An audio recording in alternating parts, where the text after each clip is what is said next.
পাঠ করছিলাম হুমায়ুন আহমেদের লেখা 10টি বিখ্যাত ছোট গল্প। আজকের গল্প ছায়াসঙ্গী। প্রতি বছর শীতের ছুটির সময় ভাবি কিছুদিন গ্রামে কাটিয়ে আসব। দলবল নিয়ে যাব, হইচই করা যাবে। আমার বাচ্চারা কখনো গ্রাম দেখেনি, তারা খুশি হবে। পুকুরে ঝাপাঝাপি করতে পারবে। শাপলা ফুল শুধু যে মতিঝিলের সামনে ফোটে না, অন্যান্য জায়গাতেও ফোটে, তাও সচক্ষে দেখবে। আমার বেশিরভাগ পরিকল্পনা শেষ পর্যন্ত কাজে লাগাতে পারি না। এটা কেমন করে জানি লেগে গেল। একদিন সত্যি সত্যি রওনা হলাম।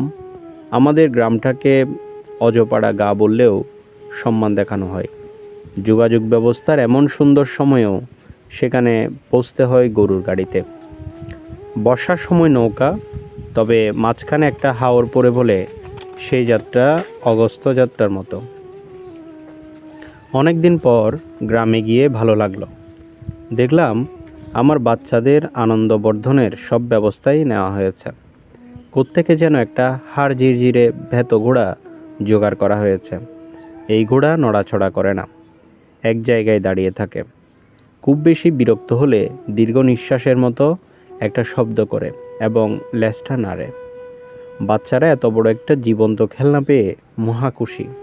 2-3 জন একসঙ্গে ঘোড়ার পিঠে উঠে বসে থাকে। তাদের অসংখ্য বন্ধুবান্ধবও জুটে গেল। যেখানেই যাই তাদের সঙ্গে গোটা 50 ছেলেপুলে থাকে। আমার বাচ্চারা যা করে তাতেই তারা চমৎকৃত হয়। আমার বাচ্চারা তাদের বিপুল জনপ্রিয়তায় অভিভূত। তারা তাদের যাবতীয় প্রতিভা দেখাতে শুরু করলো। কেউ কবিতা বলছে, কেউ গান, কেউ ছড়া। আমি একগাদা বই সঙ্গে করে নিয়ে গিয়েছিলাম। আমার পরিকল্পনা পুরোপুরি বিশ্রাম নেওয়া, শুয়ে বসে বই পড়া, খুব ইচ্ছে করলে খাতা কলম নিয়ে বসা। একটা উপন্যাস অর্ধেকের মতো লিখেছিলাম, বাকিটা কিছুতেই লিখতে পারছিলাম না। পাণ্ডুলিপি সঙ্গে করে নিয়ে এসেছি, নতুন পরিবেশে যদি লিখতে ইচ্ছে করে। প্রথম কিছুদিন বই বা লেখা কোনোটাই নিয়েই বসা গেল না। সারাক্ষণই লোকজন আসছে। তারা অত্যন্ত গম্ভীর গলায় নানা জটিল বিষয় নিয়ে আলোচনায় উৎসাহী। এসেই বলবে, দেশের অবস্থাটা কি কন দেহি ছোড়ো মিয়া, বড়ই চিন্তাযুক্ত আছি। দেশের হইলটা কি, কি দেশ ছিল আর কি হইল। 3-4 পাঁচেকের পর সবাই বুঝে গেল দেশ সম্পর্কে আমি কিছুই জানি না, গল্প গুজবও তেমন করতে পারি না। তারা আমাকে রেহাই দিল, আমি হাঁপ ছেড়ে বাঁচলাম। গ্রামের নতুন পরিবেশের কারণেই হোক বা অন্য কোনো কারণেই হোক, আমি লেখালেখির প্রবল আগ্রহ বোধ করলাম। অসমাপ্ত পাণ্ডুলিপি নিয়ে বসলাম। সারাদিন লেখালেখি কাটাকুটি করি। সন্ধ্যায় স্ত্রীকে সঙ্গে করে বেড়াতে বের হই। চমৎকার লাগে। প্রায় রাতেই 1-2 করে গাতক আসে। এরা জ্যোৎস্না ভেজা উঠোনে বসে চমৎকার গান ধরে। এই কথাটা না জানলে প্রাণে বাঁচতাম না। ও মনা, না না না, আমি প্রাণে বাঁচতাম না। সময়টা বড় চমৎকার কাটতে লাগলো। লেখার ব্যাপারে আগ্রহ বাড়তেই লাগলো। সারা দিনই লিখি। এক দুপুরের কথা এক মনে লিখছি। জানালার ওপাশে কুট করে শব্দ হলো। তাকিয়ে দেখি খালি গায়ে রোগা মতো 10-11 বছরের একটা ছেলে গভীর আগ্রহে আমার দিকে তাকিয়ে আছে। ওকে আগেও দেখেছি। জানালার ওপাশ থেকে গভীর কৌতূহলে সে আমাকে দেখে। চোখে চোখ পড়লেই পালিয়ে যায়। আজ পালালো না। আমি বললাম, কিরে? সে মাথাটা চট করে নামিয়ে ফেলল। আমি বললাম, চলে গেলি নাকি? ও আড়াল থেকে বলল, না। নাম কি রে তোর? মন্তাজ মিয়া। আয়, ভেতরে আয়। না। আর কোনো কথাবার্তা হলো না। আমি লেখায় ডুবে গেলাম। ঘুঘু ডাকা শ্রান্ত দুপুরে লেখালেখির আনন্দই অন্যরকম। মন্তাজ মিয়ার কথা ভুলে গেলাম। পরদিন আবার একই ব্যাপার। জানালার ওপাশে মন্তাজ মিয়া বড় বড় কৌতূহলী চোখে তাকিয়ে আছে। আমি বললাম, কি ব্যাপার মন্তাজ মিয়া? আয় ভেতরে। সে ভেতরে ঢুকলো। আমি বললাম, থাকিস কোথায়? উত্তরে পোকা খাওয়া দাঁত বের করে হাসল। স্কুলে যাস না? আবার হাসি। আমি খাতা থেকে একটা সাদা কাগজ ছিঁড়ে তার হাতে দিলাম। সে তার এই বিরল সৌভাগ্যে অভিভূত হয়ে গেল। কি করবে সে বুঝতে পারছে না। কাগজটার গন্ধ শুকলো। গালের উপর খানিকক্ষণ চেপে ধরে রেখে উল্কার বেগে বেরিয়ে গেল। রাতে খেতে খেতে আমার ছোট চাচা বললেন, মন্তাজ হারামজাদা তোমার কাছে নাকি আসে? আসলে একটা চর দিয়ে বিদায় করবে। কেন? বিরাট চোর, যাই দেখে তুলে নিয়ে যায়, ত্রিসীমানায় ঘেঁষতে দিবে না, 2 দিন পর পর মার খাই, তাতেও হুঁশ হয় না। তোমার এখানে এসে কি করে? কিছুই করে না, চুরির সন্ধানে আছে। কে জানে, এর মধ্যে হয়তো তোমার কলম টলম নিয়ে নিয়েছে। না, কিছু নেয়নি, ভালো করে খুঁজে টুজে দেখো, কিছুই বলা যায় না। ওই ছেলের ঘটনা আছে। কি ঘটনা? আছে অনেক ঘটনা, বলবো এক সময়। পরদিন সকালে যথারীতি লেখালেখি শুরু করেছি। হইচই শুনে বের হয়ে এলাম। অবাক হয়ে দেখি মন্তাজ মিয়াকে 3-4 জন স্যাংদোলা করে নিয়ে এসেছে। ছেলেটা ফুফাচ্ছে, বোঝাই যাচ্ছে প্রচণ্ড মার খেয়েছে। ঠোঁট ফেটে রক্ত পড়ছে, একদিকের গাল ফুটে আছে। আমি বললাম, কি ব্যাপার? শাস্তিদাতাদের একজন বলল, দেখেন তো এই কলমটা আপনার কিনা। মন্তাজ হারামজাদার হাতে ছিল। দেখলাম কলমটা আমারই, 4-5 টাকা দামের বল পয়েন্ট। এমন কোনো মহার্ঘ বস্তু নয়, আমার কাছে চাইলেই দিয়ে দিতাম, চুরি করবার প্রয়োজন ছিল না। মনটা একটু খারাপই হলো, বাচ্চা বয়সে ছেলেটা এমন চুরি শিখল কেন? বড় হয়ে এ করবে কি? ভাই সাহেব, কলমটা আপনার। হ্যাঁ, তবে আমি এটা ওকে দিয়ে দিয়েছি, ছেড়ে দিন। বাচ্চা ছেলে, এত মারধর করেছেন কেন? মারধর করার আগে আমাকে জিজ্ঞেস করে নেবেন না? শাস্তিদাতা নির্বিকার ভঙ্গিতে বলল, এই মায়েরে ওর কিছু হয় না, এইটা এর কাছে পানি ভাত, মায়ের না খাইলে এর ভাত হজম হয় না। মন্তাজ মিয়া বিস্মিত চোখে আমাকে দেখছে। তাকে দেখেই মনে হলো সে তার ক্ষুদ্র জীবনে এই প্রথম একজনকে দেখছে যে চুরি করার পরও তাকে চোর বলেনি। মন্তাজ মিয়া নিঃশব্দে বাকি দিনটা জানালার ওপাশে বসে রইল। অন্যদিন তার সঙ্গে 2-একটা কথাবার্তা বলি, আজ একটা কথাও বলা হলো না। মেজাজ খারাপ হয়েছিল।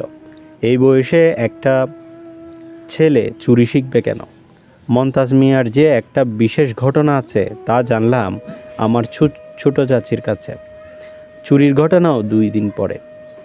গ্রামের মানুষদের এই একটা অদ্ভুত ব্যাপার, কোনো ঘটনা যে গুরুত্বপূর্ণ কোনটা তুচ্ছ তা এরা বুঝতে পারে না। মন্তাজ মিয়ার জীবনের এত বড় একটা ব্যাপার কেউ আমাকে এতদিন বলেনি, অথচ তুচ্ছ সব বিষয় অনেকবার করে শোনা হয়ে গেছে। মন্তাজ মিয়ার ঘটনাটা এই, 3 বছর আগে কার্তিক মাসের মাঝামাঝি মন্তাজ মিয়া দুপুরে প্রবল জ্বর নিয়ে বাড়ি ফেরে। সেই জ্বরের প্রকোপ এতই বেশি যে শেষ পর্যন্ত মন্তাজ মিয়ার হতদরিদ্র বাবা একজন ডাক্তারও নিয়ে এলেন। ডাক্তার আনার কিছুক্ষণের মধ্যেই মন্তাজ মিয়া মারা গেল। গ্রামে জন্ম এবং মৃত্যু দুটোই বেশ স্বাভাবিকভাবে গ্রহণ করা হয়। মন্তাজ মিয়ার মা কিছুক্ষণ চিৎকার করে কাঁদল। তার বাবাও খানিকক্ষণ আমার ফুত কই গেল রে বলে চেঁচিয়ে স্বাভাবিক হয়ে গেল। বেঁচে থাকার প্রবল সংগ্রামে তাদের লেগে থাকতে হয়। পুত্র সুখে কাতর হলে চলে না। মরা মানুষ যত তাড়াতাড়ি কবর দিয়ে দেওয়া হয় ততই নাকি সোয়াব, এবং কবর দিতে হয় দিনের আলো থাকতে থাকতে। কাজেই জুম্মাঘরের পাশে বাদ আসর মন্তাজ মিয়ার খবর হয়ে গেল। সব কিছুই খুব স্বাভাবিকভাবে। অস্বাভাবিক ব্যাপারটা শুরু হলো দুপুর রাতের পর, যখন মন্তাজ মিয়ার বড় বোন রহিমা কলমাকান্দা থেকে উপস্থিত হলো। কমলাকান্দা এখান থেকে 21 মাইল। এই দীর্ঘ পথ একটি গর্ভবতী মহিলা পায়ে হেঁটে চলে এলো এবং বাড়িতে পা দিয়েই চেঁচিয়ে বলল, তোমরা করছো কি? মন্তাজ বাইচা আছে, কবর কুইডা তারে বাহির করো, দিরং করবা না। বলাই বাহুল্য কেউ তাকে পাত্তা দিল না। সুখে দুঃখে মানুষের মাথা খারাপ হয়ে যায়।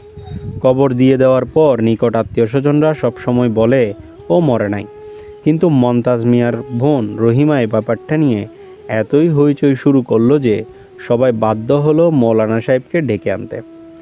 রহিমা মৌলানা সাহেবের পায়ে গিয়ে পড়ল, কাঁদতে কাঁদতে বলল, মন্তাজ বাচ্চা আছে, আপনি এরে বাঁচান, আপনি না বললে কবর করত না, আপনার রাজি না হওয়া পর্যন্ত আমিও পা ছাড়তাম না। মৌলানা সাহেব অনেক চেষ্টা করেও রহিমাকে ঝেড়ে ফেলতে পারলেন না। রহিমা বজ্র আটুনিতে পা ধরে বসে রইল। মৌলানা সাহেব বিরক্ত হয়ে বললেন, বাইচা আছে বুঝলা কেমনে? রহিমা ফুফাতে ফুফাতে বলল, আমি জানি। গ্রামের মৌলানারা অতি কঠিন হৃদয়ের হয় বলে আমাদের একটা ধারণা আছে। এই ধারণা সত্যি নয়। মৌলানা সাহেব বললেন, প্রয়োজনে কবর দ্বিতীয়বার করা জায়েজ আছে। এই মেয়ের মনের শান্তির জন্যে এটা করা যায়। হাদিস শরীফে আছে, কবর কোড়া হলো ভয়াবহ দৃশ্য। মমতাজ মিয়া কবরের গায়ে হেলান দিয়ে বসে আছে, পিট পিট করে তাকাচ্ছে। হঠাৎ চোখে প্রবল আলো পড়ায় চোখ মেলতে পারছে না। কাফনের কাপড়ের এক খণ্ড লুঙ্গির মতো পেঁচিয়ে পড়া, অন্য দুটি খণ্ড সুন্দর করে ভাঁজ করা। অসংখ্য মানুষ জমা হয়ে আছে। এই অবিশ্বাস্য দৃশ্য দেখে কারো কোনো কথা সরল না। মৌলানা সাহেব বললেন, কিরে মমতাজ? মমতাজ মৃদুস্বরে বলল, পানের পিয়াস লাগছে। মৌলানা সাহেব হাত বাড়িয়ে তাকে কবর থেকে তুললেন। এই হচ্ছে মমতাজ মিয়ার গল্প।